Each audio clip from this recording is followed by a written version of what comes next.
So we wonder why both men and women, we are muted when it comes to pelvic floor health. There's a $21 billion incontinence industry. There's a $9 billion erectile dysfunction industry. And did you know that in 90% of pelvic floor dysfunction cases, it is not medically rooted in any sort of diagnosis. It is, hold on to your chairs, everyone, improper breathing, poor posture, and a lack of pelvic floor fitness. All things that we, in minutes a day, can absolutely fix. He's a best-selling author, award-winning filmmaker, inspirational speaker, certified nutrition coach, plant-powered athlete, and host of the #1 holistic health podcast in the world, Nathan Crane.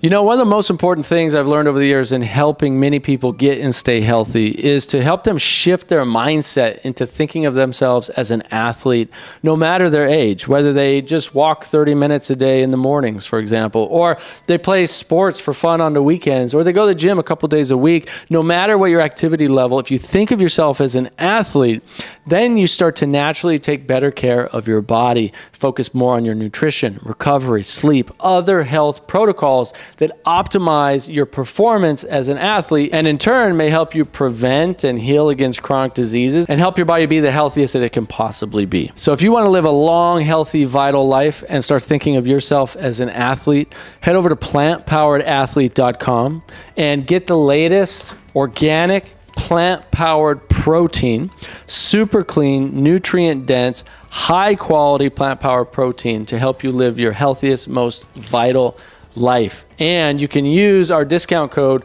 Panacea15 for 15% discount off your first order. Again, that's plantpoweredathlete.com. Get some of the plant-powered protein for yourself and start thinking of yourself as an athlete every day and see how it impacts your health for the long term. All right, let's get to the show. Welcome back to the podcast. Today, I've got my friend Jana Danielson here to talk about all things wellness. Jana is an award-winning wellness entrepreneur. She's a Pilates master instructor. She's a certified Pilates instructor and Amazon international best-selling author. She's the founder of Lead Pilates and Lead Integrated Health Therapies, and also the Cooch Ball and the Gooch Ball for men. We'll talk a little bit about that, which is the world's first pelvic floor fitness tool for women, and she's got one for men as well. I've used it. It is it's quite the experience, I'll tell you that much. She's also a member of the Holistic Leadership Council. We had a great retreat this past year in Mexico and got to spend some good quality time together, and actually got to experience your Pilates class firsthand, which was actually my very first Pilates class, believe it or not. I mean, I've done tons of yoga over the years. I've never done like a legit Pilates class, and I was super impressed. It was fun. It was, there was some challenge to it.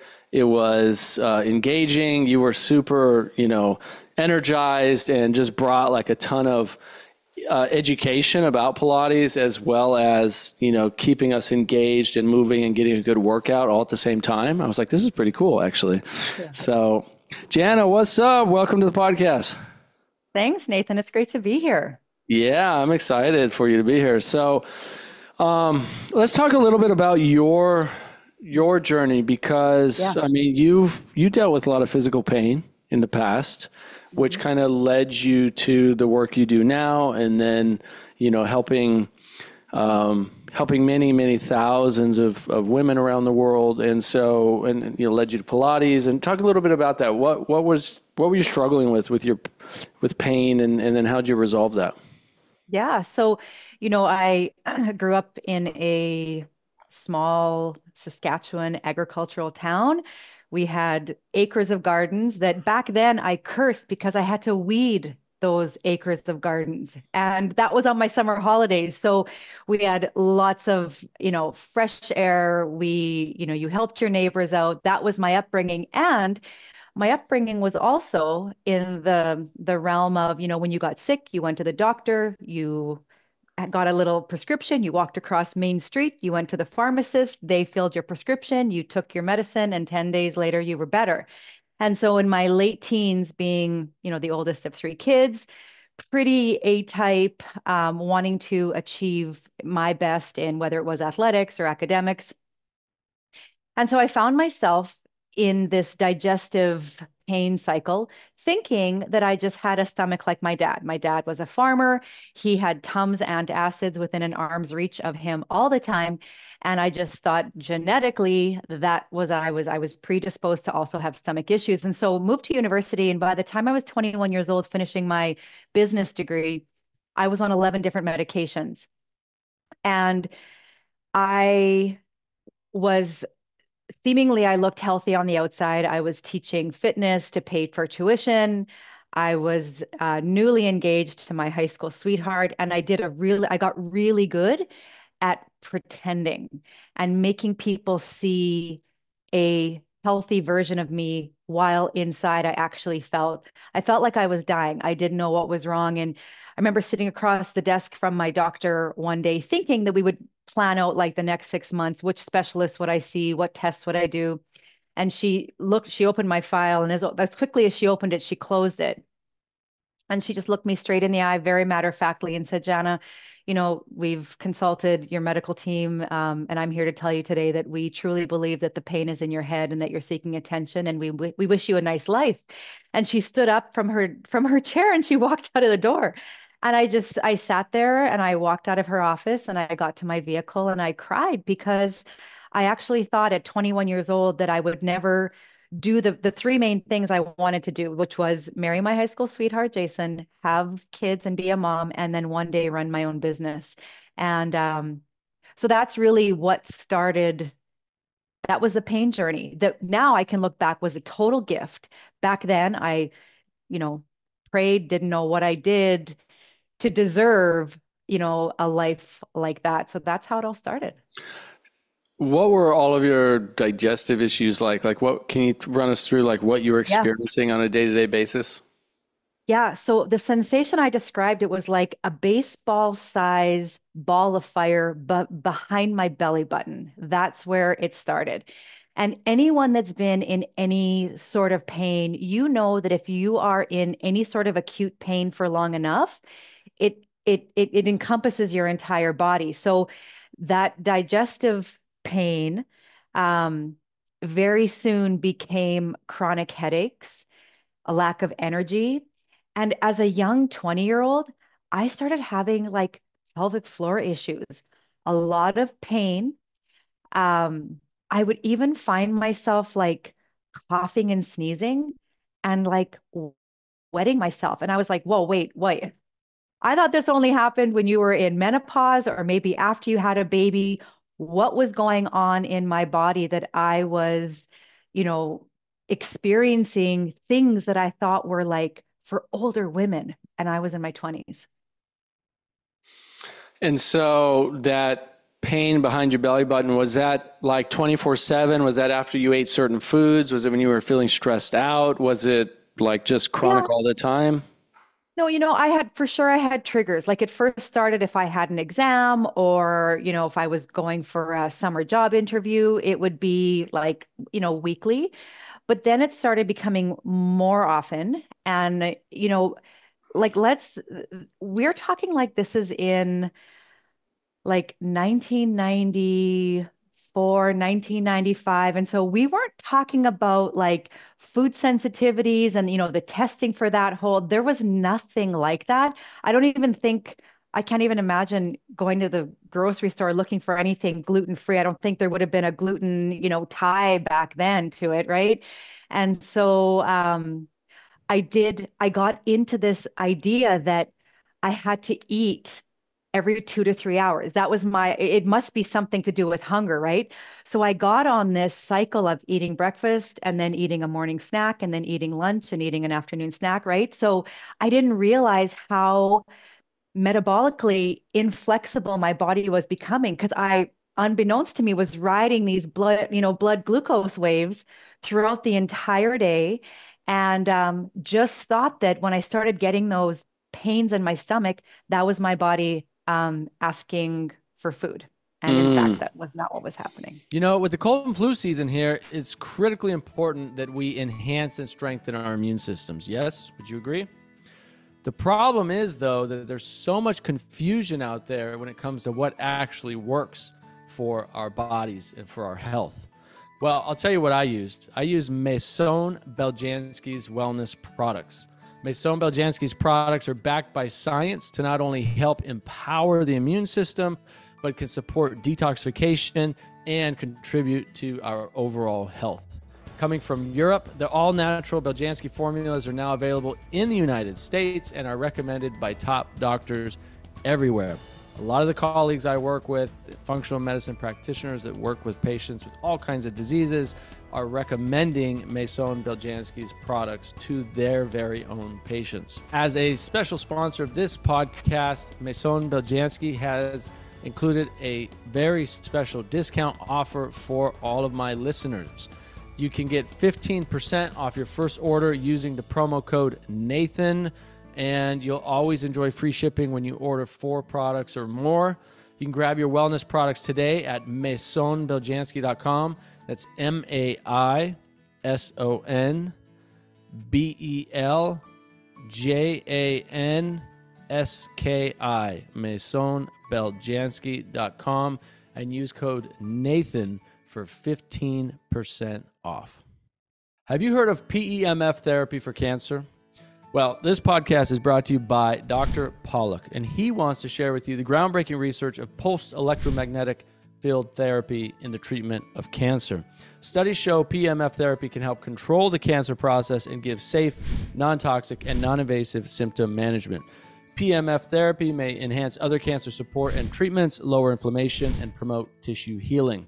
Studies show it's possible to improve your general well-being and recuperate from surgery, radiation, and chemo better and more quickly. Embrace a comprehensive approach to cancer treatment with PEMF therapy, a vital tool on your path to prevention, treatment, and recovery. For caring and professional guidance and recommendations from Dr. Pollock, go to drpollock.com/intro to cancer.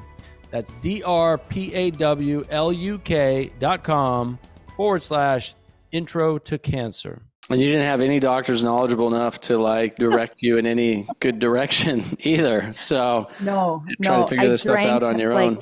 Totally. Like I drank all the gross things. I got poked and prodded. I had things going up every orifice in my body and nothing, right? The only thing I ever got was, we don't have the answer, but we think that this medication will help. And we're going to give you this additional one because this one has some pretty major side effects. So that's how that 11 medication lifestyle happened. It wasn't like all at once. It was over this 2-year experience. I just got this grocery list of meds that I was taking every single day. What did you notice after those 2 years, by the time you're on 11 medications, in terms of like additional symptoms that started, coming probably because of the medications? Yeah, you know what? What I noticed most, and I wouldn't have said it then, but I looking back, is the depression and just the disconnect from my body, right? Because when I said earlier, like I thought I was dying, I actually did, because it didn't make any sense in my mind how 2 years worth of white coats and stethoscopes and lots of letters behind names. How I just thought in my mind, I have something so rare that nobody knows what it is, right? Right. And then, as I was going through this depression, questioning, like, I would look at my engagement ring and think, why would I walk down that aisle? Like, why? Why would I give this man that I love a lifetime, almost like a jail sentence of a wife that who knows how my life was going to progress if we wanted kids in the worst way, if I would ever be able to have kids. The thought of running my own business, how? I can't even get out of bed in the morning. How would I, right? I would find myself in my office when the pain would come. I would lay on my desk and I would, against the edge of my desk, I would lay my belly button against the corner of my desk, reach across it and pull it into me. And I would just start breathing and I would find some sense of calm and almost like an escape when I felt that pressure in my stomach. And you know what I did, Nathan, is I actually decided to name my pain. And I didn't give my pain like a human name. I just called my pain my edge. Called her my edge.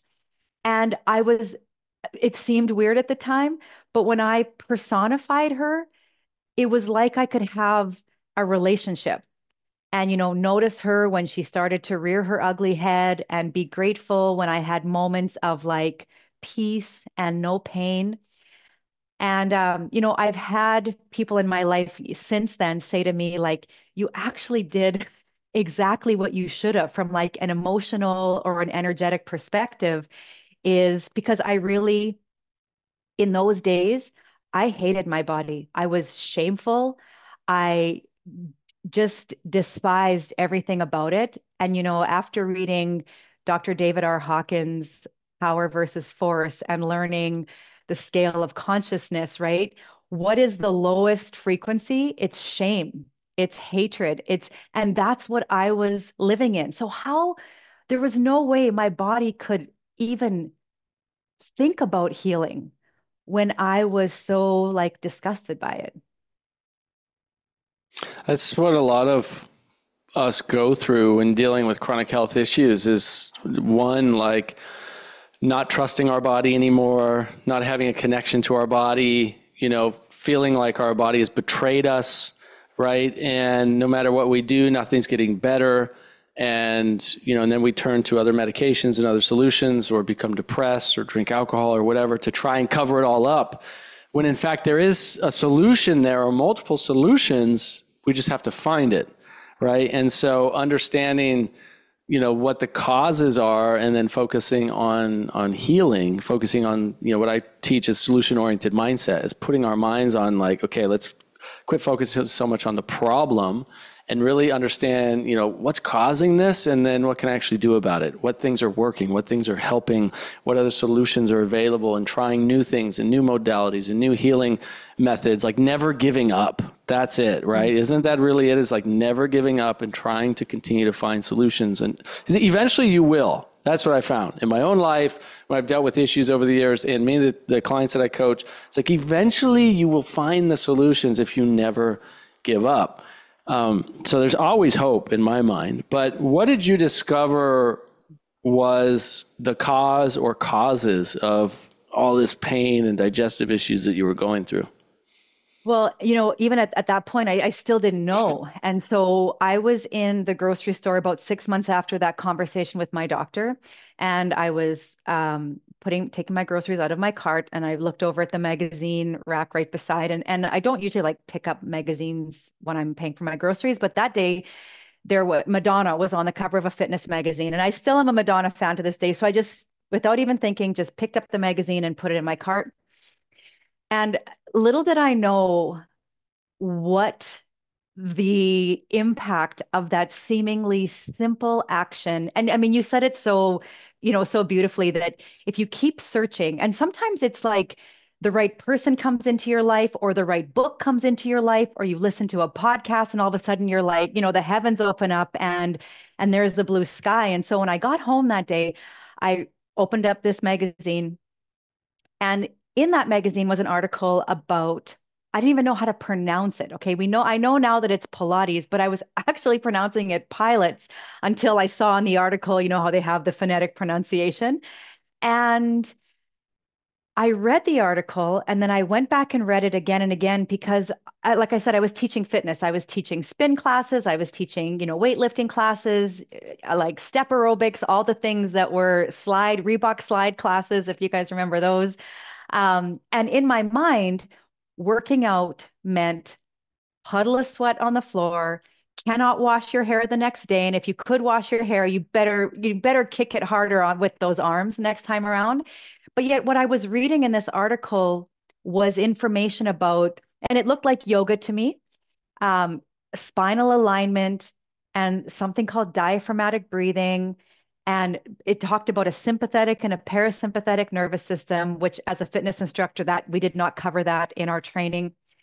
And it kept talking about the healing, like this movement as medicine. And I was like, what? I've never heard of this. This was before Google. I couldn't even Google and find a class. I had to go to like our printed City of Saskatoon leisure guide and flip through the pages. I found a Pilates class and I went. I went to that class, and as Jana Danielson would do, went to the front center of the class, surveyed the class, looked at the people, made my judgments that I was going to just knock this class out of the park, right? And as we started, it took less than 60 seconds. I was like in my peripheral vision, I could feel my breathing start to speed up and my throat get really dry because these people were following the instructor's cues about breathing in through their nose and out through their mouth and letting your belly fill with air and exit and feel the connection of your feet into your mat and your palms and roll your shoulders back. And they were like this beautiful symphony orchestra, just breathing, and their bellies were moving. And I felt like I was like a trumpet in a grade five band. I couldn't breathe. Like I was like, what the hell? Isn't breathing the first thing you do when you enter this world? How can I not be breathing? And right away, I just got this anxiety. And like I said, I was grounded in frequency that was not positive about my body at all.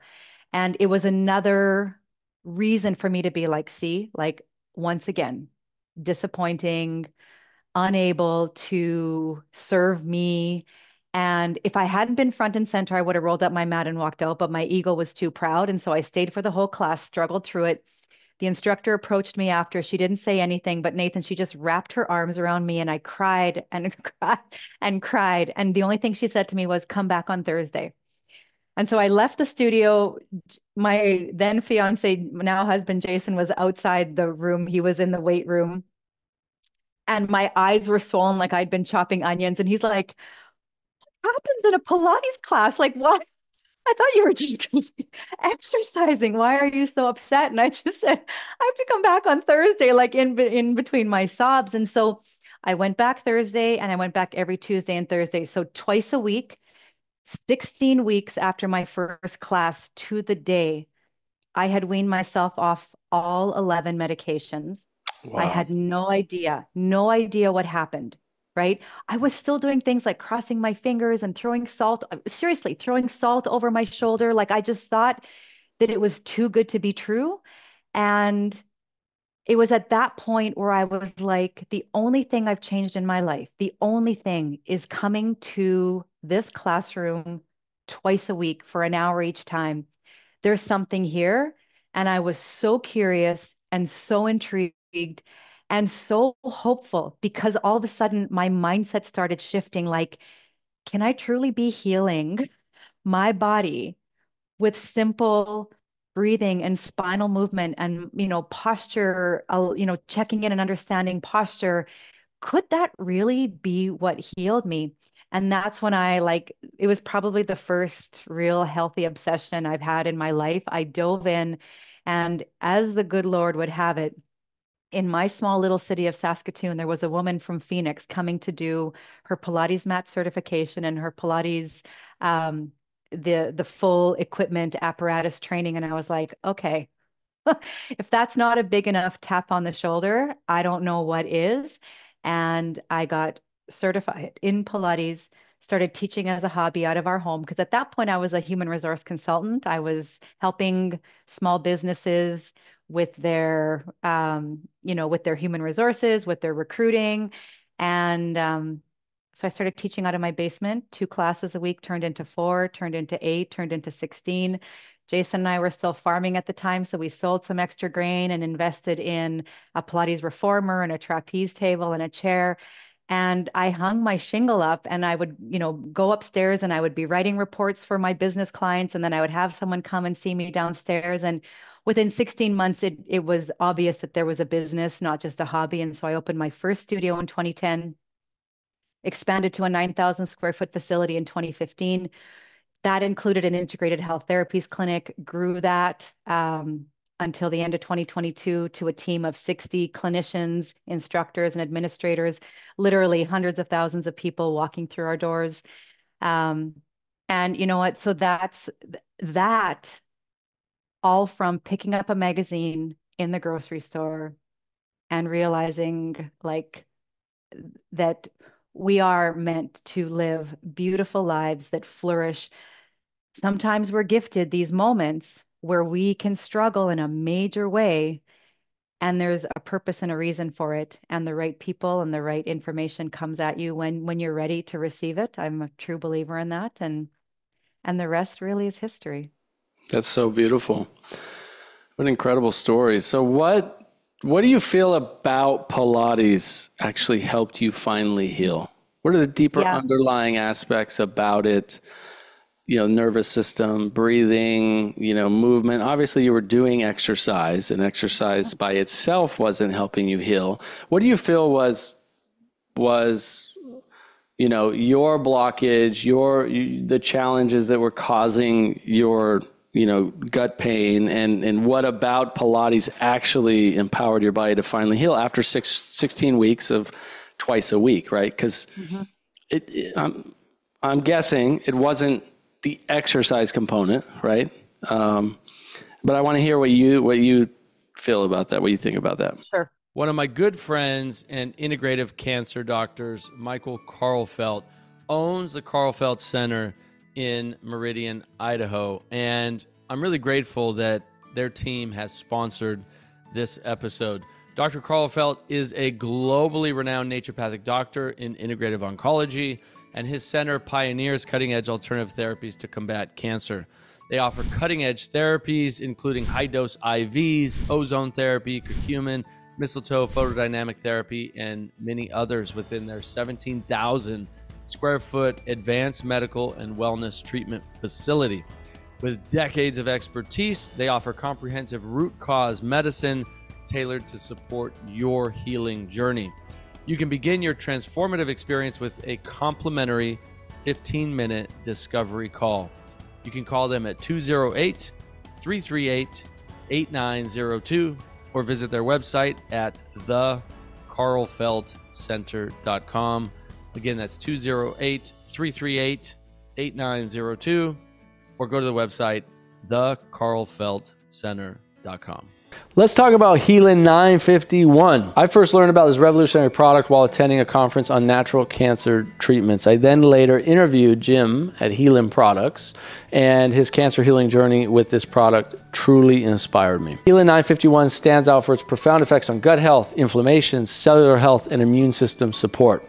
Unlike typical supplements, Healin 951 offers scientifically backed, tangible benefits and an over 30-year track record. Many of my listeners worldwide use Healin 951 not only as part of their cancer recovery, but also for general health and athletic performance. I use it myself as well. I really encourage you to head over to healin951.com/crane for exclusive deals and free shipping when you use code CRANE. If you're facing serious health challenges, call Healin Products and mention my name. Their team with over 3 decades of expertise is incredibly supportive. Don't wait. Experience the Healin difference today. That's healin951.com/crane. Imagine unlocking the power of your immune system with the turn of a key. That's exactly what Better Way Health's beta-glucan offers, a clinically proven cheat code for immune support, now available at a special discount. This unique formula combines the synergistic effects of beta-glucan with vitamin C, resveratrol, and selenium, boosting immune function, energy, mood, and overall performance. It's 8 times more potent than its top competitors. It's vegan, non-GMO, and gluten-free. And our friends at Better Way Health are saying, don't miss this opportunity to shield your health with a product backed by rigorous research and literally thousands of studies. Elevate your wellness journey with Better Way Health's beta-glucan and experience the difference in days, not weeks. Secure your supply today and fill the invincible shield up around your health. Just like countless satisfied customers worldwide, I actually take this beta-glucan myself, and I highly recommend it. You can visit nathancrane.com/beta-glucan. That's BETAGLUCAN. nathancrane.com/beta-glucan for a special discount today. Yeah. So, I mean, first of all, it truly was what I had a very dysregulated nervous system, first and foremost. I was living in fight, flight, freeze for probably years, right? And we know, like, the sympathetic nervous system serves a very important purpose, right? It is that spidey sense. It is that it's the ability for us to for our thirst mechanism and our hunger mechanism to be shut off, for our heart to pump blood quickly to our extremities. So if we do have to physically exit a situation, we can do that, right? We've all heard the saber-toothed tiger metaphor. And my saber-toothed tiger was just like, on a leash tied to me, always behind me. But I didn't realize that, right? But because I was in this cyclical, sympathetic, um, cortisol, adrenaline, always, always going, even if I was laying on the couch watching TV, seemingly relaxed, my nerves, I was still lit up like a Christmas tree, right? And so that's why that in that first Pilates class, when I was talking about diaphragmatic breathing and I couldn't, like, I physically could not get air past my collarbones. It was like anything below my collarbones in my body, it was like I was a head and a body disconnected, not together. That's what the breathing started to do. It was actually, I was so conditioned to push harder, more, wanting to do the best, striving to be the first at this or bust through whatever glass ceiling I had in my mind that I had to do these things, right? And in that, I lost the ability to be vulnerable and surrender and be comfortable with what I had in front of me at that moment. Like being present for me didn't, what does that mean? Like if I accomplished, I was winning different awards through the different certifications that I was doing, through my MBA and becoming a certified um, human resource consultant. That it would be like, you'd win the award. It's like, okay, yeah, great. You'd go to the event, get it. And it's like almost like, okay, now what? Right? There was never a moment to step back and appreciate. So that was the first thing is once I started learning how to breathe, I when we breathe diaphragmatically, some major things happen in our body. So first of all, we take in 600% more oxygen. What do you think? My cells were having like a Mardi Gras party when they started getting 600% more oxygen, right? They were like, what? We can actually like thrive now. We're not in this state of oxygen deprivation. And I can remember for the first 2 or 3 weeks of Pilates, when I would start breathing, honestly, Nathan, like it felt like I had just drank 2 bottles of wine. Like my head would be spinning. I felt dizzy when I stood up, but that was because I was living in such a state of oxygen deprivation. My brain didn't have the oxygen it needed to have, clarity and confidence. I was living in this brain fog. And those of you who lived in or are living in chronic pain know that it becomes just a regular thing. Like you don't even think, geez, I feel foggy today. Like that is your modus operandi. So breathing was key. It helped me nurture my parasympathetic nervous system so that I could, like, I started actually chewing my food. Imagine that. I wasn't like shoveling. And I remember there were days I would look over and Jason would be like just watching me eat and his like jaw would be on the floor. And he'd be like, did you even taste? And I was like, right? Like, so all of those things started to slow down for me. I do believe that the Pilates has like a recipe, think of like a chocolate chip cookie recipe. So Joe Pilates, who created the system of Pilates, was ill as a child. He had rickets, so softening of the joints. He had asthma, so breathing for him was very challenging. And then he also had a long stint of rheumatic fever, infection in the brain. And so when he was creating Pilates, this is like in the late 1800s in Germany. His mom was a naturopath, actually, and his dad was a gymnast. So imagine Germany, late 1800s, you're thinking industrial. You're not thinking my mom's a naturopathic doctor and my dad's a gymnast, right? So he grew up with very different lenses around movement and healing. And so once I started learning the 5 spinal movements, which simply are spinal flexion, like tucking your tailbone between your legs, spinal extension, tipping that tailbone back as you like look up toward the sky, spinal rotation, side bending, and then spinal inversion, which is if you're laying flat on your back with your knees bent and your feet on the floor, if you were to lift your hips into a bridge position, gravity gets to work in a different direction on the blood, the spinal fluid, and it just kind of helps the intervertebral discs, those little jelly donuts. And and so that movement also was really important as part of my healing. And then as I learned later, right, the way I was activating my vagus nerve, that started to improve things in my body drastically. That long 10th cranial nerve, right, that innervates with all of the organs. So bit by bit, it was like I was putting the pieces of my health and wellness back together, and like one piece of learning and experience led to another one, or then I did this training. And so that's how it really all came to be. Yeah, that's exactly what I was kind of hinting at or alluding to and thinking is, what really helped your body heal itself, right? Was your taking control of your nervous system, activating your parasympathetic nervous system, and then allowing your body to upregulate its own immune system, its own healing properties. So many people today live in that kind of fight or flight or freeze or stress mode day to day. And they don't even realize it's downregulated their immune system. It has contributed to chronic inflammation. It's preventing their bodies from healing and, in fact, contributing towards chronic pain and chronic disease in the body.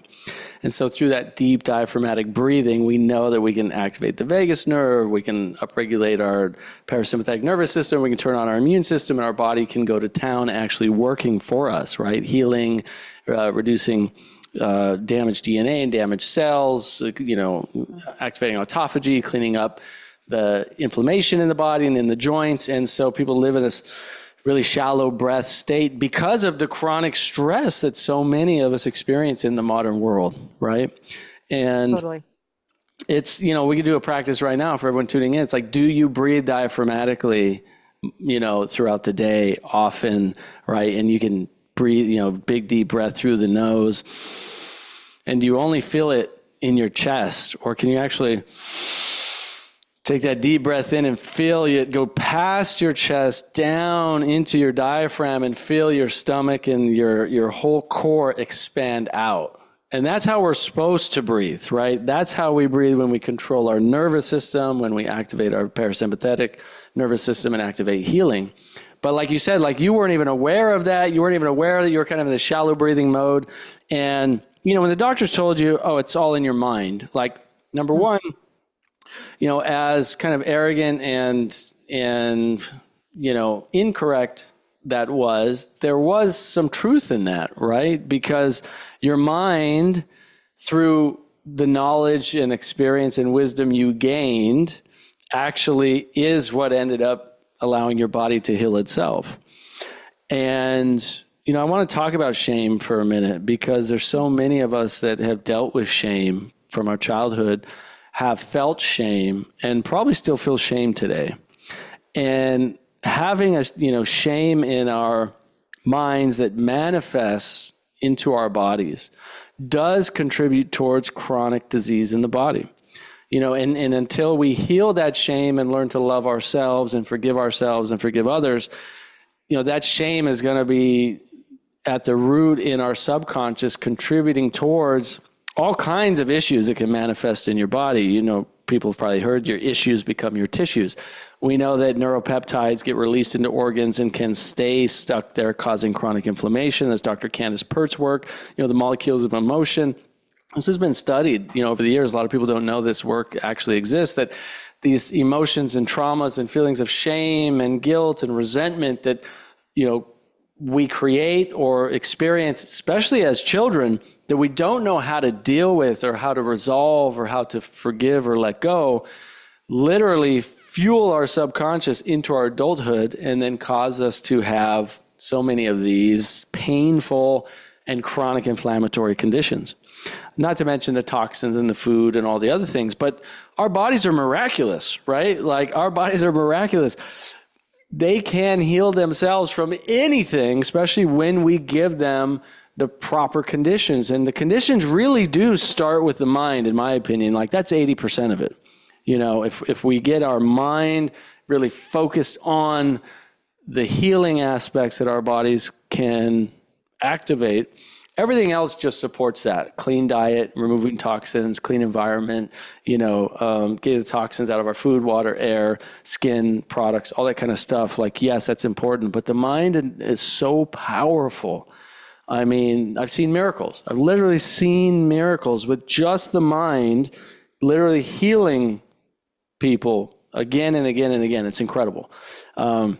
So you did heal yourself with your mind, right? I did. And as I was listening to you talk, it made me think of some of Dr. Joe Dispenza's work, right? And he Yes. says of the 60 to 70,000 thoughts we have in a day, 80 to 90% of them are what? The same as yesterday, last week, last month, and last year. So we live in that familiar past because even though consciously we want to change, right? We want to, it's December 31st. We have our running shoes by the door. We're purging our fridge and our cupboards. We want that change so bad.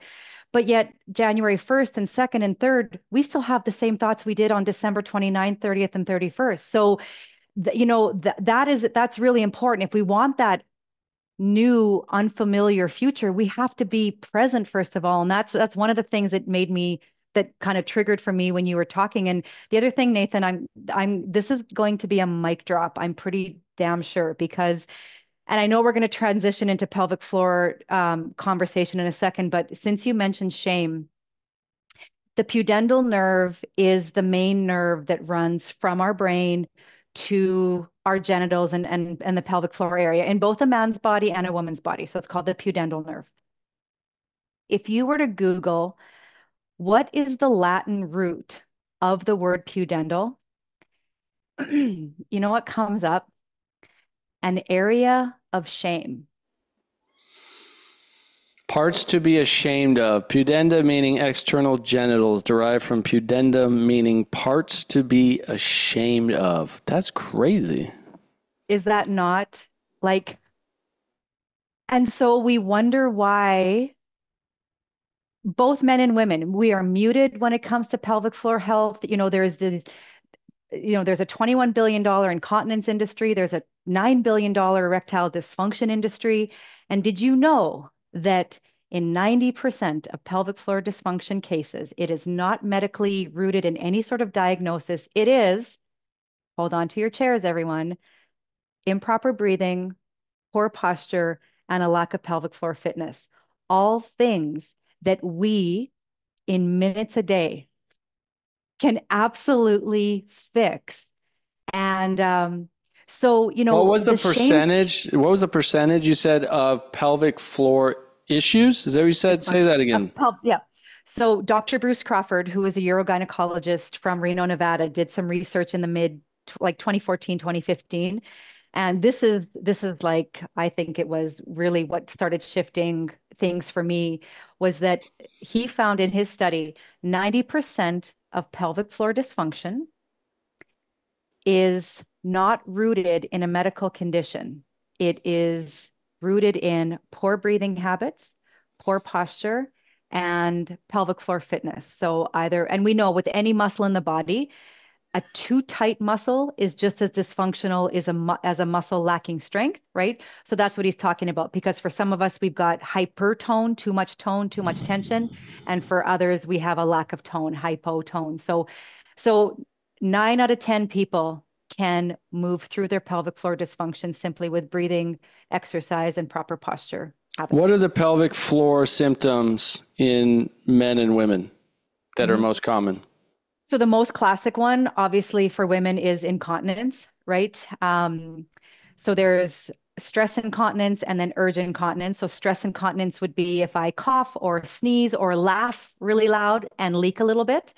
Urge incontinence is more of that, I don't have to go to the bathroom. I'm walking from my vehicle. I have bags of groceries in my hands. I walk up to my steps and I have to go like now. So you drop your groceries, you're punching in the code to your door, and you are undoing your pants as you make a beeline to the bathroom.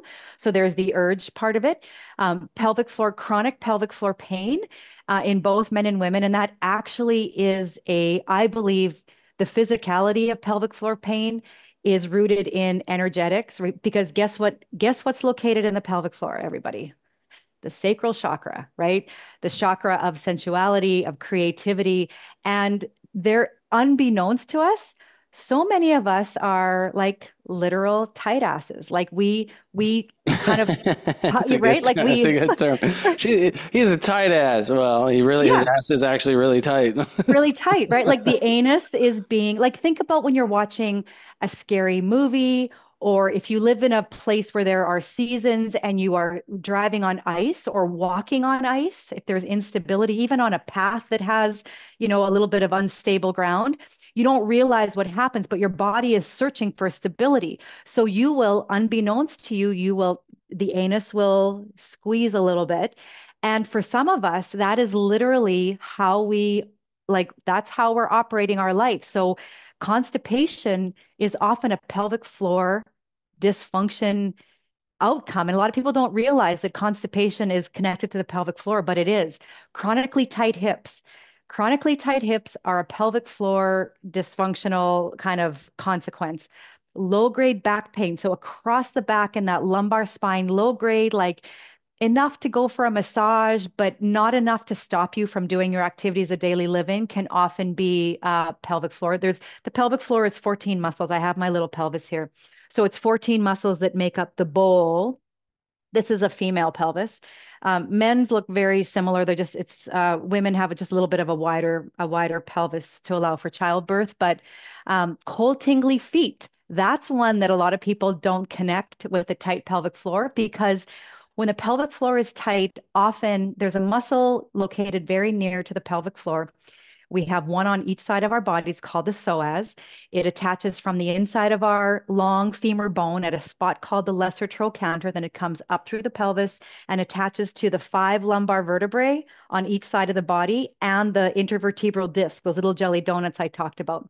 So when our pelvic floor is tight, it sends a message to the other muscles around our glutes, our psoas muscles that we need to guard, we need to protect this woman or this man is a little bit um you know just we have to just make sure nothing bad happens, so all these muscles are on guard and causing these issues, a lot of TMJ issues and a lot of foot issues. There's even been a link between plantar fasciitis and pelvic floor because the feet are the base of our structure of our being. And so there's a whole sequence that I do with my clients we do some intraoral massage. I use one of my little fascia balls that I created to work through these gum chewing muscles, the masseters. And like, it's kind of like a chicken and the egg. What came first? Well, who really cares? Let's work on all three because there's such an interaction. And I mean, even the Met Gala this year, you didn't have to watch the Met Gala because Kim Kardashian's photo was splashed all over everywhere. She had that little teeny tiny waist. I don't even know how she took any sort of a breath with that. And so even fashion, the pants we wear, the drawstrings, the shoes we wear, they can also impact our pelvic floor, which then turns into, like I said, the pain, the chronically tight hips, the low back pain, the constipation, bloating and inflammation through the gut is also related to the pelvic floor quite often. I guess you were talking about, because I don't follow any of this stuff online. Yeah, So look at this that. is Okay, yeah. okay. So this thing just like squeezed her waist like way tighter than it normally would be. She is snatched in there. Like I don't quote me on this, but I thought that she said that it was like 20 inches when she was in that corset. And so think about that. Where are her organs going? Where is her That's blood going? crazy. And so that in itself can be a major, like I said, fashion itself can be a major indicator or impactor of pelvic floor health. So her normal waist is like, I'm trying to find a picture of like maybe her normal waist so you could compare. Is this her? Kim Yep, Kardashian? that's her. Okay, yeah. Yep. So it's like she like squeezed her waist like almost to, almost half its size, it looks Yeah. like. Look at that, her normal waist. And then look at that. Yeah, that's crazy. Yeah. Maybe took a third off of it to squeeze all the organs in there yeah, I mean, you wear that for a couple hours, probably not a big deal. But like if people were trying, back in the day, right, when women were wearing Totally. corsets a lot, like just imagine how terrible that is for your body. That's crazy. I want to show the Yeah. psoas too for people who are visual, because I'm super visual, and the psoas can also be responsible for a lot of back pain. And Absolutely. because you can see here, right, where it attaches from the hips and, through the hips up into the lower vertebra. And what I found over the years is I would get this, some pinching in my low back, and it's a very specific kind of pain. Once I figured it out and I knew, like, all I had to do was I got a Pso-Rite. It's called a Pso-Rite. I don't know if you know about it, R-I-T-E, P-S-O-R-I-T-E. You can use a kettlebell. You can use maybe the ball that you have, maybe can get in there. Yeah. A cooch ball could probably get in there. Yeah, once I learned, like, all I do is get in there with something and massage it deeply, and it's a very weird, interesting pain, and for a few minutes, and then stretch my hips. And, depending on how bad it was, maybe in 2 days, it was all better. Sometimes a few days, just depending on how tight it really was. Thankfully, knock on wood, it rarely happens anymore. But like if I'm training a lot or doing a lot of squats or whatever, sometimes it'll tighten up. I'll get that pain. I'll get on it right away, and boom, by the next day, usually it's totally better. Once I discovered, like, it was a psoas. It took me a while, though, and I dealt with that pain for a long time until I figured it out. But yeah, I mean, you can see how that tightens up, how it's going to pull on. And this tightens up a lot when we sit a lot too, right? It literally starts to shorten when you're sitting in a chair hours and hours a day, which is why I got rid of my desk chair. And, I sit here, a couple hours a week in this chair doing podcasts. Other than that, when I'm working, I have a standing desk. I got rid of my desk chair years ago, and it made such a huge difference for my back. Night and day. And I think a big part of that was sitting for 8-10 hours a day for years and years, just tightened up these muscles, and was just yanking on my low back. Well, and then there's that, sitting at a desk, but then think about how many people are side sleepers that sleep with their knees bent. You're essentially in a seated position, just 90 degrees on your mattress, laying on your bed. So some people will sleep in that position all night, and then they'll sit in that position for most of the day. Wow. And right, so this is why even like something simple as, 5 minutes a day, like getting on the floor, getting off of your chair, it does wonders for our hips. And I mean, kudos to you, Nathan, because not a lot of people, we get so conditioned with going to the source of the discomfort and believing that that is the root cause. Right. But actually, there's something wrong with my back. My back's the problem. And then we get pain meds, and we go to a doctor, and then they want to do surgery, and then we do surgery on the spine. They go, oh, your vertebra. It's like, no, it's like so many of those things can be resolved naturally. And, yeah, exactly. And they're usually stemming from somewhere else is what you're saying. Absolutely. Yeah. And that's why I think, like, for me, healthy feet, there's a high degree of lymph tissue behind the knees. So a lot of knee discomfort. Think again, like sitting on a chair. It's like you have a garden hose that's kinked at your hips and then a garden hose that's kinked at your knee. If you have water coming out near your feet to water your garden's not going to get a whole bunch of water because you've got two kinks in that hose. So because our lymphatic system doesn't have a natural pump like our circulatory system has our heart, we have to, through breathing and movement, and then sometimes, things like dry brushing or castor oil, even just taking your hand like every couple of hours behind your knee and giving it like 5 or 10 really nice, assertive, like slaps behind the knee, that is enough to get that lymph tissue moving or fluid moving. And we don't then feel like I often say the Tin Man from the Wizard of Oz after a heavy rain, like after a serious day of work when we're focused on this screen, it takes a couple of steps before we can, get truly upright. And I'm here to tell you, everyone, that I want to encourage us to stop using the fact that we maybe just had another candle on our birthday cake as the excuse or as being okay with these small little aches and pains that happen because we're learning so much now about longevity and how to age, gracefully and what the body can do if you put it in the right situation. Exactly. Back to the topic of shame. So, I've done a tremendous amount of, emotional healing work over the last 17 plus years. And, because I really started kind of my healing journey and spiritual journey in 2005. So is that coming up to 17? 20 years. Almost 20 years, actually. I don't know why I keep saying 17. It's almost 20 years, like 19 or 20.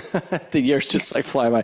Whatever. The last couple of decades, I've done tremendous amount, meditations and all kinds of healing modalities and practices and sweat lodges and therapies and you name it. Because, I had a really rough childhood. I think homeless, drug addiction, alcohol addiction, near death at 17 years old, so many issues and many traumas that I've had to resolve. And I'm still discovering things, still almost 20 years later. So, I've had some tendinitis show up recently, and I've really been wanting to get to the root cause of it and why it hasn't fully healed. It's healed 85, 90% the past few months, but it's there's still some nagging stuff. And I knew there's an underlying thing. I went and saw an acupuncturist, and then he goes, "Hey, did your parents divorce? You have a little crack down your tongue." I said, "Yeah, when I was 12." And he said, "Well, this is it. Your internal organs are out of balance, and we're going to help get things back into balance and harmony again." And so I thought, okay, interesting. My mind, in my memory, my parents divorcing was a good thing. I thought they fought a lot. They had so many issues at 12 years old. I remember feeling good that they divorced. And then I talked to my mom about it, and she goes, "No, you were devastated." I said, "Really?" She goes, "Yeah, you were crying. You were so upset. You were devastated." I said, "I don't even remember that at all. I have no memory of that. Zero. All I remember is a positive spin on that they got divorced." So immediately I go, okay, so I suppressed that emotion at 12 years old and just put a positive spin on it, for protection, for survival. So I hired a RTT therapist, rapid transformational therapy. I don't know if you know about that modality, but it's incredible. It's 20 years of therapy in a 2-hour session. It's hypnotherapy, guided. You go into the subconscious, and then you have your subconscious guide you to, various what you need to heal that's directly associated with whatever issue is going on in your body or your life currently, right? Could be relationship issues you're dealing with, could be money issues you're dealing with, could be physical health issues. So we asked my subconscious, okay, take me to the, memories, experiences, root causes of what's, kind of preventing this balance in my body and preventing it to fully heal from this tendinitis. And so we went to 3 different memories. One was when I was 12, which was the same age to the divorce, but we didn't get to the divorce, by the way, which was interesting. But one when I was 12, one when I was 10, and one when I was 7. And the one when I was 7, I didn't even want to go into. I actually kind of forgot about it, kind of buried it, pushed it aside, and hadn't thought much about it over the years. But it was an experience I had when I was 7 where I felt this deep shame as a 7-year-old and had, didn't tell anybody about it, didn't have any way to resolve the issue emotionally, and basically created this kind of protection in my body to hold on to that shame, which later, is what I think and what the therapy has identified is caused some of these things to be out of balance and this inflammation, 30 years later, right? Mm-hmm. And so resolving that, becoming aware of it, loving, forgiving, bringing that 7-year-old back with me, understanding it's, basically eliminating that shame and saying there's nothing to be ashamed of. There's a 7-year-old who was experimenting with these things. There was nothing to be ashamed of at all. In fact, it was very natural and normal for a 7-year-old to do that. I'm yeah, I have an 8-year-old, and it's I could talk to him through those things and not make him feel guilty or shameful. Absolutely. So having that awareness, and then how that shame and also feelings of worthlessness and feelings of I'm a bad person, right? How that then showed up at 10 years old in another situation, again at 12 years old. And then after 12, my life went really downhill. I really did become a bad person, do a lot of bad things, how those things start at such an early age, and we don't know how to deal with it and resolve it. And, and then it manifests in our body and we hold on to it. So big part of that session was awareness, and then basically forgiving, healing, understanding, bringing compassion, love, bring that 7, 10, and 12-year-old back with me now. I mean, I released some serious tears. I was crying like crazy. Like I hadn't cried that way in a long time. Like I obviously really needed to. And, and And then that was after one session, Nathan? That was one one session, all that? session is a 2-hour session. And then we healed the lineages 7 generations back and 7 generations forward on my dad's side, on my mom's side. Like we did a lot. Like it was work. It was like 2 hours of work. I remember being halfway into it and I'm like, do I really want to continue this? I'm like, yes, I want to heal. I want to heal. So, and then she was like, because you're conscious in hypnosis, you can come out of it any moment. You can say yes or no, right? Like, but you're in that deep theta state and where you can really heal the subconscious, which is where all this stuff comes from, right? And so I remember, when the memory popped up and I go, oh man, I don't know if I want to go there. She's like, well, you don't have to, it's up to you. And I said, well, I want to heal. I want to be free of this. So let's go there. And so it was, it took courage in me to go there and talk about this with somebody else, and face it. And so that's part of the work we have to do is face the things that we're afraid of. And so shame and worthlessness and feeling I'm a bad person, right? Those kinds of things start so young, and until we become aware of it and have that understanding and then can heal it, it's going to show up. Even though I've done so much work in other ways, like there's still a little bit that, in the subconscious that's kind of like sabotaging my life in the background, no matter how much conscious work I do today, right? No matter how many saunas and, even meditations that I do and ice baths and nutrition and detox and, red light therapy and all the stuff I do to keep myself incredibly healthy, there's still that little bit that's like preventing me from really experiencing my highest, mental, emotional, physical, and spiritual potential. And so that was incredible. And now I'm listening to a guided meditation that was created from that session. It's about 15 minutes. So you do that every day for 21 days. And then we do a follow-up coaching session. And then we'll do, I agree to do 90 days. So 3 sessions. And usually you can resolve, with RTT, they claim you can resolve most anything in 1 to 3 sessions. So whether it's alcohol addiction, drug addiction, cigarette addiction, it's these feelings of shame and worthlessness, whatever, any of these underlying emotional issues often get resolved in, somewhere between 1 and 3 sessions, as long as you follow through with listening to the recording after, 15 minutes a day, and follow up with it. So I said, yeah, I'll agree to 3 sessions. Let's see this all the way through and let's see what happens. I can tell you, I feel like a changed person, literally, in 1 session, like a totally different person already. It's crazy. Was this in person or does she do? No, I did it on Zoom. I did it on Zoom. She was an amazing therapist. I would say probably not all TT therapists are the same, but they're all certified and trained through the same program. They're all over the world. Marissa Peer is trained. I know Marissa pretty well. She's the one who kind of invented RTT. She has trained thousands of practitioners. You can do it on Zoom, and it worked great on Zoom, like on my phone. There was no problem with that. And yeah, I just found her through the RTT practitioner's website. I just went through and was like, looking for someone who's certified as a practitioner and a coach, and then someone who seemed like they had a lot of experience. I probably looked at 5 or 6 websites and just kind of watched their videos, and then I found someone that I resonated with. I liked, her presence, her voice, her energy, and her experience, and I thought, you know what, I think this might be the person. So then I met with her for about 45 minutes. Yeah, it was a game changer. I mean, really, so that deep work is so essential. In addition to the work you're talking about with, pelvic floor health and it's all connected, right? It literally is all connected.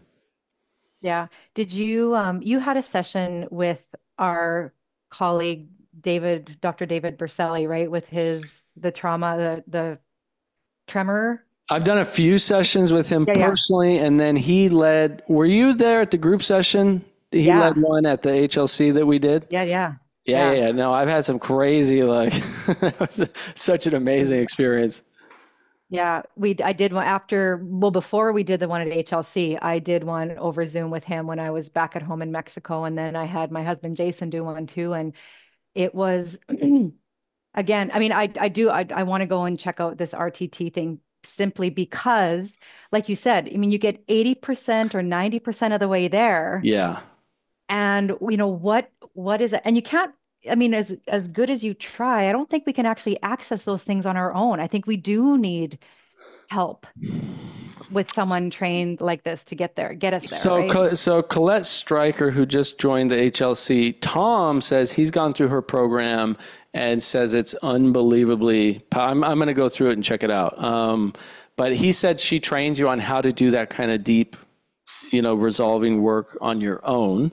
Her program is MAPS. Let's see if I think it's called MAPS something. So I talked to him we talked for like a good 45 minutes. Yes. Okay. It's called MAP Coaching Institute.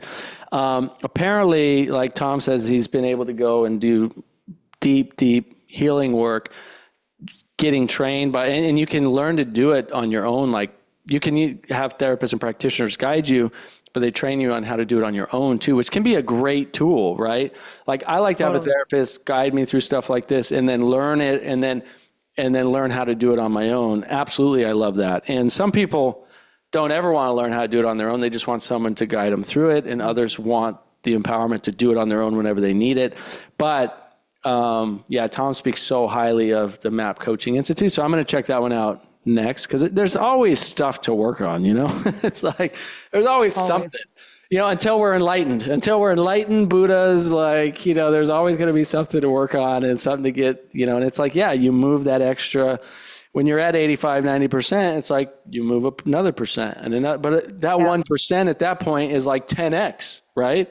You move another 1%, it's like another 10x. So, when you're at 30% and then you jump to like 50 or 60% because you do something like that, it's such a game changer in your life as well.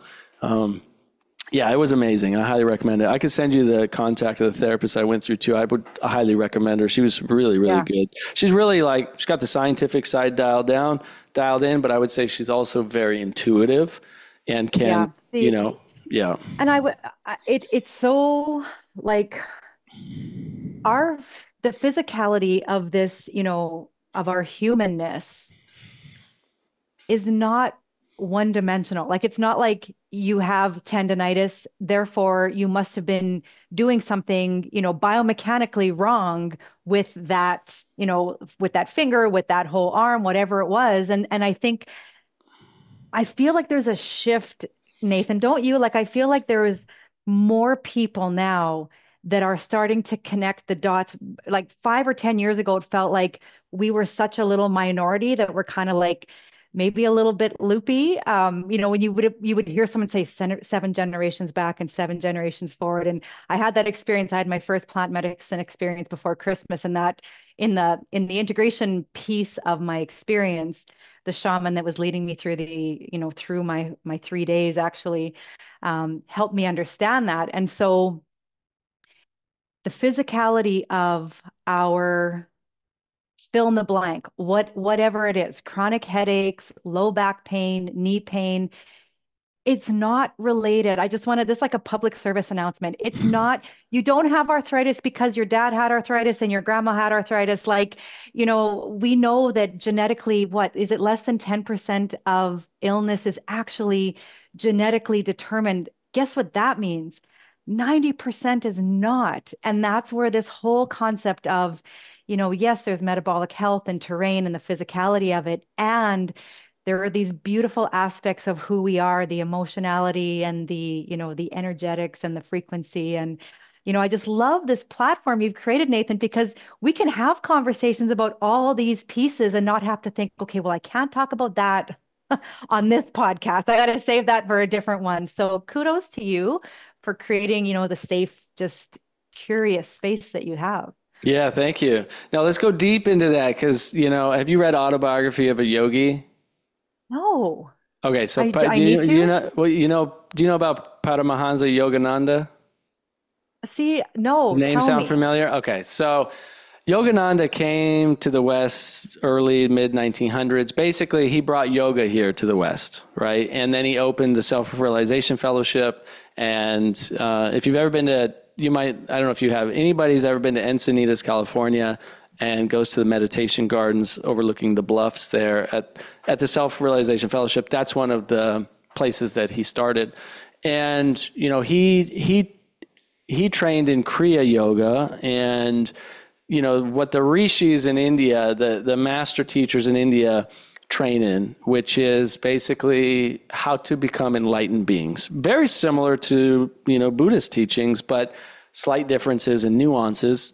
Different than Hinduism as it's become today. This is more like the deeper esoteric teachings from the Vedas, from the Bhagavad Gita, like taking the messages and trainings and teachings to become, an enlightened being. And enlightenment meaning, you don't see any mistaken appearances. You have no, judgments, doubts, worries, fears, angers, resentments. You don't sin. And many Christians would believe, well, you can't not sin. But actually, there are many people who have claimed, and many who know people who they would say, yes, this person became an enlightened being. They could do all of these incredible superhuman abilities and were the most loving, kind, compassionate people you could ever meet in your life, who did get to a place of no sin, of basically enlightenment, of, having the ability to. He shares a story of one of the rishis, one of the yogic, masters, where the police officer was telling Yogananda that when he ran after this guy who he thought was a thief that was getting away from him, that he, ended up cutting the guy's arm off. And then he realized, oh my gosh, this was like a yogic master, and he felt so terrible. Shame, right? Talk about shame again. And then the yogi said, don't worry about it. Let it go. I'll reattach this by this evening, and forgive yourself. And literally, when the police officer went to go check on him later that evening or the next day, within 3 days, basically, he had reattached his own arm and regrew it with 0 scars. Right? Like stories like this that some people would believe too crazy to believe, to be true, but I believed them. And Yogananda had many followers here in the West, through the mid 1900s, who saw some of the miracles that he did, similar to what you would say Jesus did. And there are many yogis today who have done very similar miracles, and people claim that they've seen them do those kinds of miracles, heal people instantaneously from disease, right? With their mind, with their hands, regrow limbs, do all, transapparate. So putting their body, literally, Yogananda's telling a story of one of his teachers where he's sitting there and he goes into meditation, deep meditation, and Yogananda felt like, even though he could see him, he was no longer there in front of him.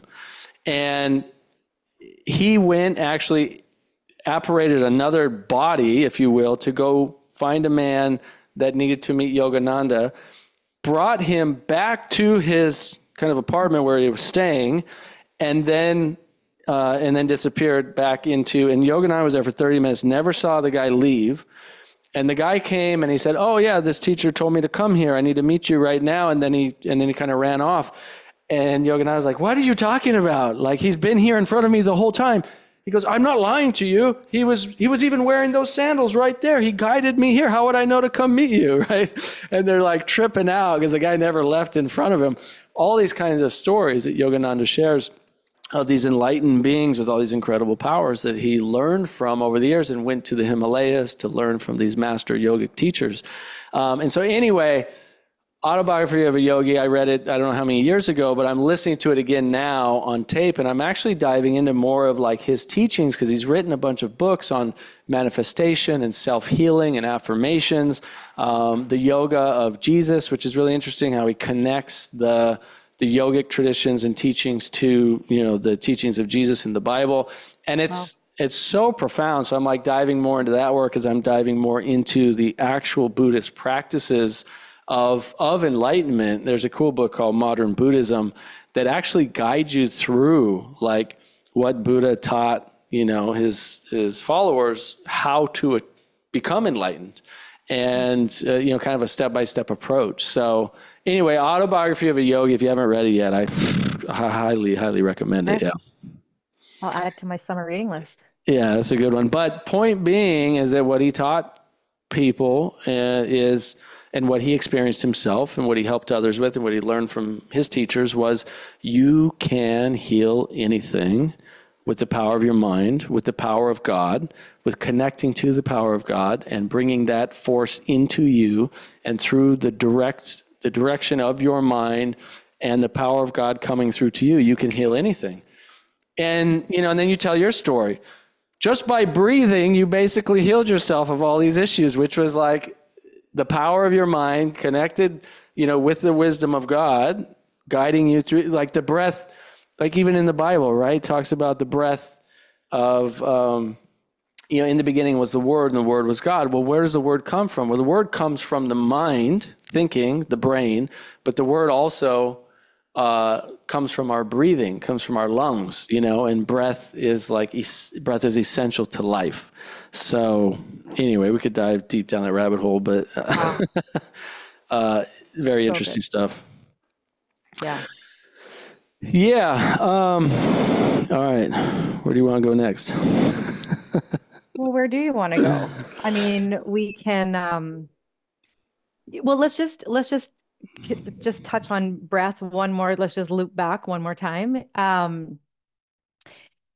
Did you know that the transverse abdominis, which is like the deepest set of abdominals, really is what the diaphragm triggers in a way or connects into when we're breathing? And so I'm just trying to pull together, like we chatted about pelvic floor, we chatted about breath, we've chatted about, shame, and we've chatted about this concept that, a physical ailment is not just, that's not just this silo. There's all these other aspects to it. And so even the psoas work that we did, sometimes when you go for a massage or you lay on your fascia tools, whatever it is, think about or feel into those emotions, right? Like sometimes you can get very angry, or all of a sudden there will be tears, dripping down your face. Like that is proof that there is an emotionality to our muscles. And so when we become metabolically unhealthy, and movement is not something that we seek, but it's something we have to do, or damn it, look, I had to park so far away from the front, from the front door of the grocery store, now I have to walk with my bags. And the power of the mind, and how do we shift the this is happening, to me versus this is happening for me. And when you talked about the connection with the breath to God, that was exactly where I was, because I was for many years asking God, like, why me? Why? Why is this happening to me? Versus the shift in my frequency once I understood that, the breath of life was actually missing from me. And because we're so good at, I think, pretending and trying to do right by others and show up as who they think you should be, we kind of lose ourselves in that, right?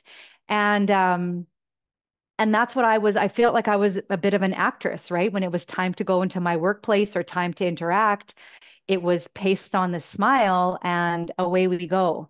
And so the authenticity of who we are, even though it's like gross and it can be messy and it can be uncomfortable, like the beautiful authenticity that is us is, it's like that 7-layer Mexican dip, right? You got to work through, you know, the refried beans and the cheese and the guacamole, to get down to the bottom to the rice. And that's what I lived. And I'm sure many of your audience members are somewhere in those 7 layers wondering which way is up. Are And you I in the think this beans? Are you in the conversation, beans? Are you in the onion? Are you in the tomatoes? Where you're at? exactly. Where are you? Are you in the cilantro? You in Yeah, the exactly. cheese? Yeah. So this is the passage I was thinking about from the Bible. Is Genesis 2:7. And the Lord God formed man of the dust of the ground and breathed into his nostrils the breath of life, and man became a living soul. The breath of life, right? Like that is so powerful to think about, because as modern science, as ancient yogis and ancient, TCM and ancient Qigong practitioners have known and have used breath for health and healing and spiritual evolution for literally thousands of years, modern science is catching up and realizing just how the power of breath really is essential at healing our bodies. And yet, if we go to the Bible, it's right there as well, right? It's like, and breathed into his nostrils the breath of life, and man became a living soul. The breath of life. So man, learning to use our breath, and now breath work's become really popular and really famous. It's kind of biohacking and things like that, because there are a lot of ways that we can, and people don't give credit to where breath work came from. It came from yoga. Yoga is not modern yoga that we know today, which is mostly an exercise class, is nothing like, the yoga that has been taught for thousands of years, which the yoga has been taught for thousands of years is actually more of a spiritual practice, a deep meditation practice, a practice of, healing yourself, becoming an enlightened being and being closer to God. The physical side of it just came out of a way to keep the body healthy, right? So today you go to a yoga class, you get 5% spiritual, 95% physical exercise, which is good for you. Yoga's great, right? But if you go to Kriya Yoga or you go to Raja Yoga or these other yoga practices and traditions, the breath work, the meditation, the spiritual practice, the connection to God, that's at the essence of what yoga really is, and it's transformational. And there really are so many similarities between the teachings in the original yogic traditions and what Jesus said and what the Bible says. It's very, very fascinating. Well, and yoga is, thousands of years old. Pilates is like 200 years old, but Joseph Pilates kind of leaned into a lot of the yogic concepts, right? And so in his book, Return to Life, one of my favorite quotes from him is, breath is the first and the last act of life. And somewhere in the middle, it becomes dismissive, right? Like we don't think about it. Like think about breath. When do you pay most attention to it? Maybe when you are meeting your newly born child for the first time and you're just waiting for that first, gasp and scream. Or maybe when you're sitting with someone at the end of their life and there's a breath and then there's an absence of breath and then there's a breath and then there's an absence of breath. We totally take it for granted, right? In between those moments where you're just, think of even the saying, waiting on bated breath, like you're just, right? Like we have even pieces of our language that bring the importance of breath into it. And so why do we, is it, I know it's just, it's an unconscious thing that happens to keep us living, but we're not human livings, we're human beings. So what if we took the concept of breath in, sometimes it's minutes a day and connected to it? Because one of the things I tell my clients all the time is, in those moments where you feel those tornadoes of life are spinning around you and you feel like you are completely out of your control, right? You get a call from your kid, you're having conversations with your spouse, whatever it is, something at work. The one thing we can rely on is that, the feeling when you close your eyes and breathe in through your nose and feel that cool air hit the back of your throat, being in that moment and then feeling on the exhale the warm air leaving your body, like that is a spiritual moment, I feel. Yeah, it really is. And it's self-control, it's self-regulation, it's taking control of our nervous system, it's using the spiritual force that's within all of us to really direct our own healing. It's so simple but so powerful. So as we kind of wrap up here, you've got a lot of cool stuff going on. Maybe talk a little bit about some of the new things you're doing, and then also, how people can get in touch with you. What's your website? Yeah. Just share a little bit more about that. That'd be awesome. Sure. The Cooch Ball and the Gooch Ball for men, so it's co-branded. It is a product that I created, I feel, out of a moment where I drew my line in the sand when I learned about Dr. Crawford's research that 90% of pelvic floor dysfunction is fitness related, not medical related. That was so, yeah, even if you head to, yeah, there, Nathan, or bloombetter.life on my new website, you can find the Cooch Ball there. But here's the deal, gang, is that when any muscle is void of blood flow, we're, Bloombetter.life. yeah. Yeah, that's for whatever reason, my Wi-Fi, if there's like a redirect, Ah, my Wi-Fi okay. for some reason like restricts it. I can't go to Okay. any Then, redirect then, URL. then go to coochball.com. Coochball.com. Yeah. Now it's trying to redirect to bloombetter.life. So if I go to Yeah. Bloombetter, yeah, that's weird. Yeah, this happens on my own websites, but this doesn't happen to anybody else. So anyway, so the website is Oh, that means, okay. bloombetter.life. Bloombetter.life, and there you'll find the Cooch Ball. So here's the simplicity of the Cooch Ball. As a Pilates instructor that had a integrated health therapies clinic with pelvic floor physical therapy, what I wanted to do when I worked, learned from Dr. Crawford was that when the pelvic floor does not have a healthy environment, meaning there is a lack of oxygen-rich, nutrient-rich blood flow to that area, those muscles are not going to be healthy. They're not going to be able to be functional. And so when you go for pelvic floor physical therapy, which men and women can both go, women, it's a vaginal experience. Men, it's an anal experience. There's only one way in, right? And so, what I wanted to do was create something that I could use in my classes that would create an experience through simple diaphragmatic breathing and good seated posture that you could sit on the ball, almost like a foam roller for the pelvic floor. That's essentially what it was.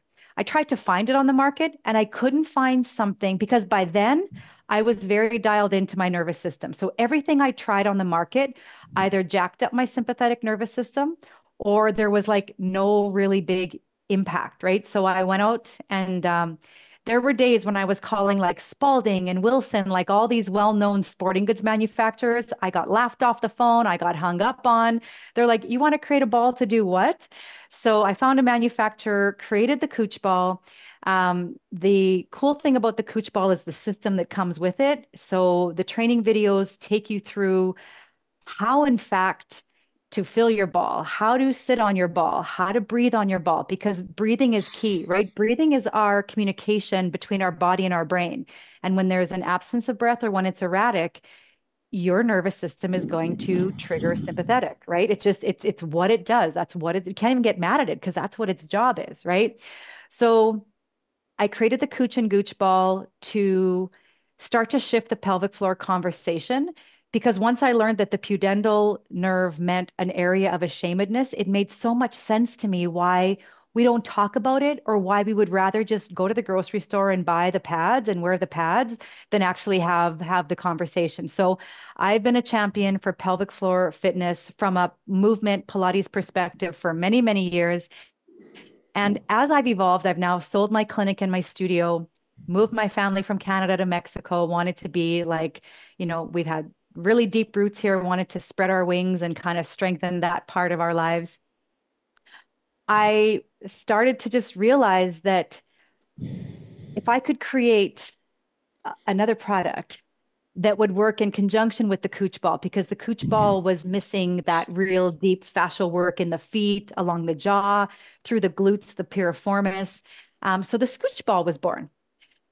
And as things happen, you know how one idea kind of leads to another, almost like Hansel and Gretel with like the breadcrumbs.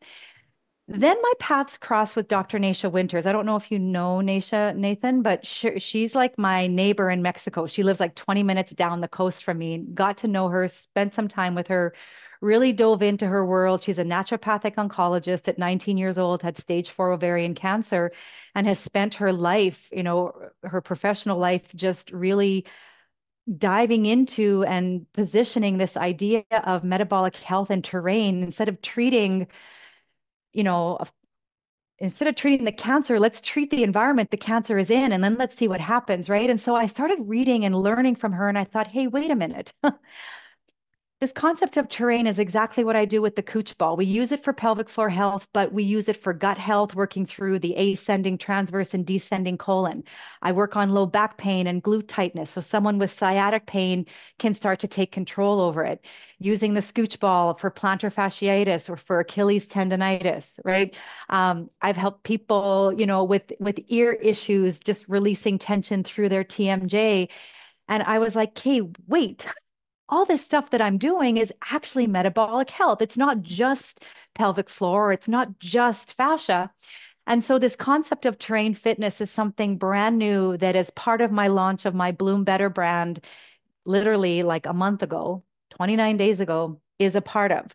So the Cooch ball and the system of pelvic floor health with the Scooch ball and terrain fitness really helps me connect with people and just reframe what fitness is. It doesn't matter if you are, a CrossFit athlete or a marathon runner or a yogi or you're a Pilates enthusiast or you love doing, a dance class. We all still need a lymph system that serves us, good circulation, fascia that's not restricting blood flow. And so that's what these two tools and this new concept of terrain fitness are really about.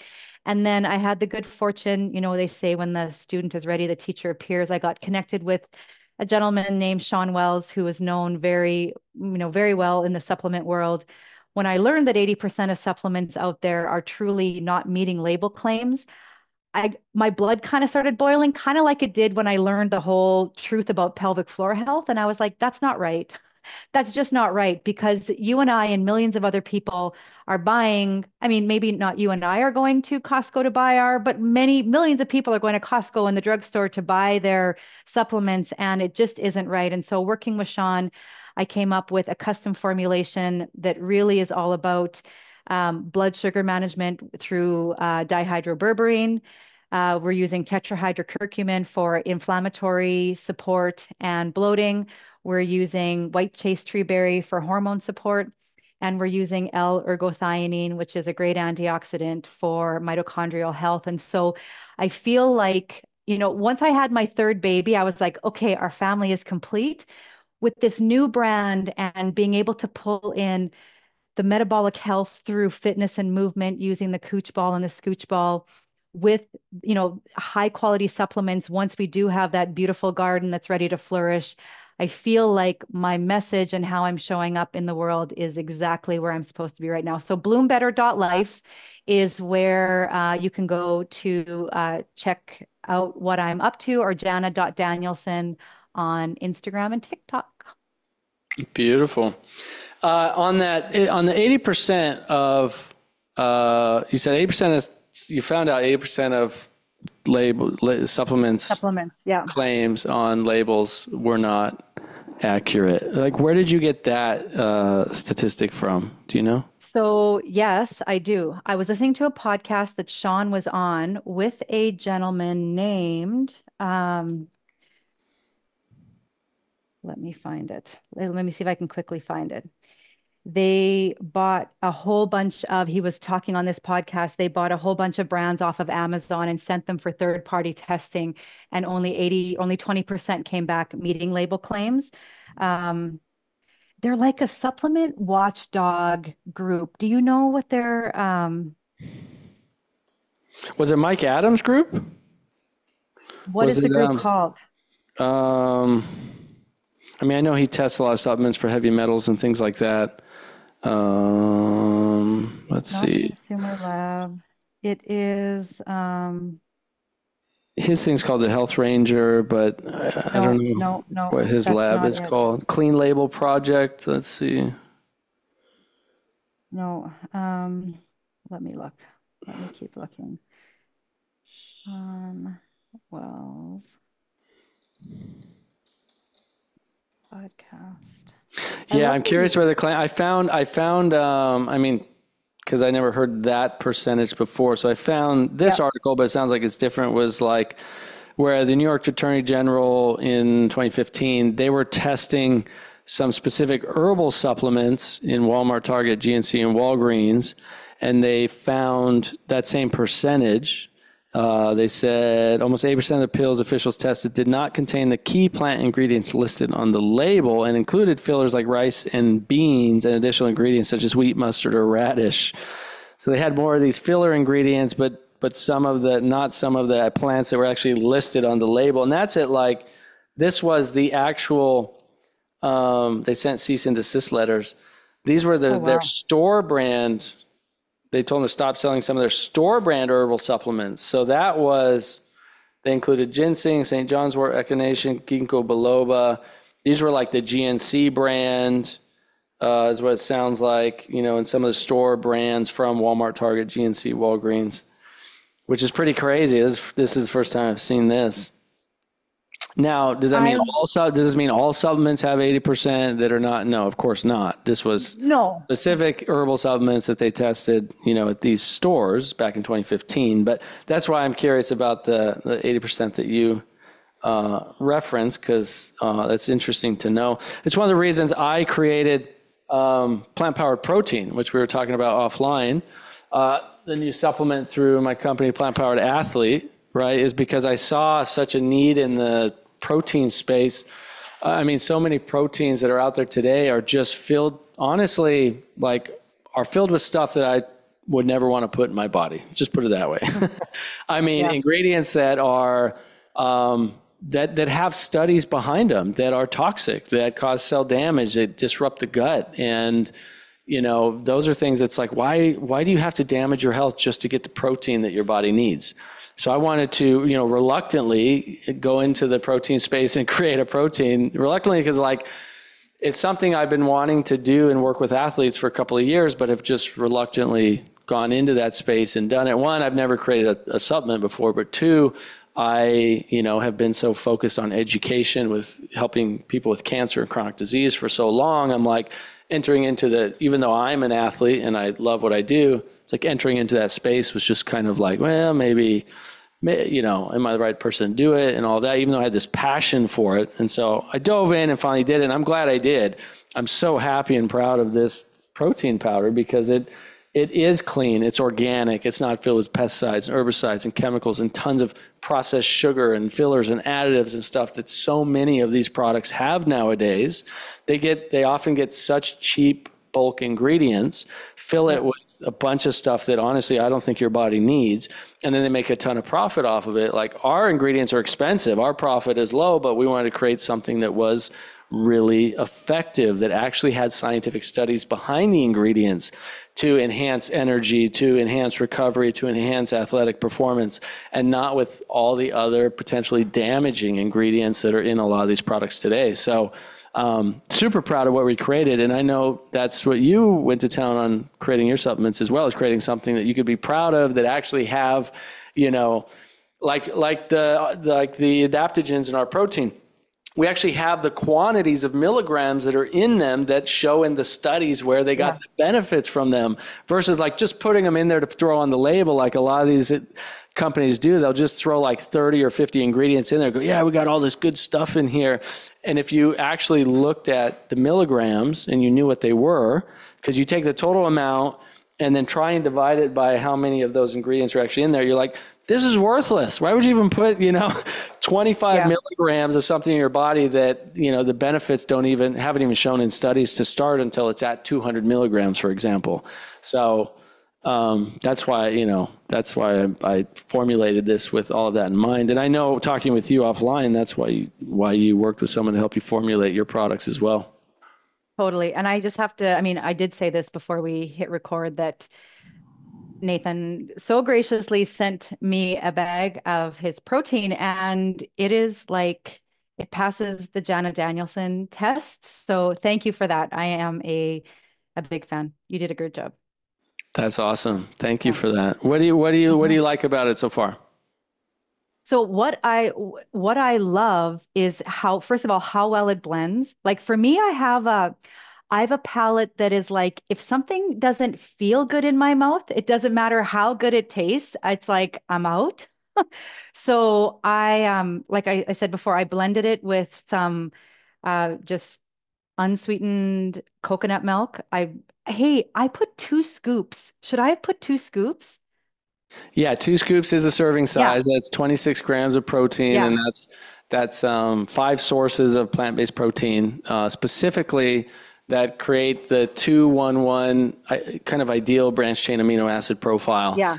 Which Okay. just means like that's the most study, that's the most research we have on branched chain amino acids in their proportions that have shown to actually help muscle protein synthesis, muscle recovery, muscle strength, Okay. all of that. Okay. So 2 scoops is the correct serving. So you did it right. Perfect. Okay. So yeah, I mean, for me, it was the texture, how it blended with my avocado and my arugula, and I put some vanilla in there with some ice cubes, and then it just tastes really good. Like there's nothing worse than being like, I'm gonna plug my nose and chug this because I know that this is good for me. Like this was very tasty. That's awesome. I love to hear that. Yeah, thank you for sharing that. Yeah. Did you find that 80% where that came from, No, by the but way? you know what? Can I send it to you and we'll put it in the show notes? Yeah. Let's do it. Okay. Notes, because I'm curious too. I want to actually see it and review it Yep. and research it because that's crazy if that's true. I mean, that's insane, right? That up to 80% of the products tested that they bought from Amazon, were these all different kinds of supplements? Are not meeting label claims. Or not meaning Yeah. label claims, and they were just all different kinds of supplements from different companies. Yeah. Wow, And that's I mean, wild. Amazon has become a trusted source, right? Like, and plus, it's just so damn easy to place an order, and the next day it's on your doorstep, right? So, and not all of us do our due diligence, right? Or we see, we might see it on our Instagram feed and just trust. So, like you with your protein, going that extra mile so that if someone, once they do become, the brands become a trusted brand, people can sleep well at night knowing that they're putting good stuff in their body. Exactly. So, your website, people can get your supplements, your cooch ball, gooch ball, scooch ball, all the balls, all the All the blue balls, balls, all the blue balls, by all the way. the blue balls, the blue ball free blue balls. That's how sometimes I've had a few of Oh, there you my, go. I had yeah, one of my guy clients was like, okay, this might be too much information, but I just got to tell you, he's like, I wake up as the 16-year-old version of myself every morning now. And he's like, my wife just loves it. So it is, do you know what like, it's just so simple. And, that's how I want to make my mark in this world is just helping people live their days to their absolute most joyful potential. That's beautiful. Well, you're doing it. You're doing it. Thank So you. thank you for what Thank you you. do. And love this conversation with you. It was a lot of fun Yeah. and enlightening. And I think everybody tuning in still this far, maybe a little bit more, all of us a little more percent enlightened in our lives. So that's always a good thing. So Hmm. bloombetter.life is your website, bloombetter.life. Life. There you That's go. it. Head over there, folks. Yeah. Check it out. Jana, thanks so much. Yeah, great chat. Thanks. Appreciate you coming on the Yeah. podcast. Sounds good. Bye-bye. Thank you for listening to the Nathan Crane Podcast. Please make sure to subscribe and share this on social media. Then head over to nathancrane.com for your free ebook. So when we're talking about, what are these underlying causes and conditions of these chronic diseases, cancer, diabetes, heart disease, they all have very similar, if not identical, causes. And that's the thing, is when we get to the root cause of these diseases, we can not only prevent these diseases from ever happening, but empower our bodies to heal from them. In every one of our cells, we have tens and hundreds of thousands of chemical reactions that are happening every second that are cycling back and forth. And it's like sort of a yin and yang. And, for me, the soul's purpose is evolution. It doesn't care about comfort. It cares about evolution. And so I think so long as we are following our soul, then we will evolve. And I think what sometimes blocks us from living our purpose, from manifesting that next level of our expression, is we have not evolved. There is also a time for letting go all the expectations and relax and just breathe and be grateful for what you have achieved.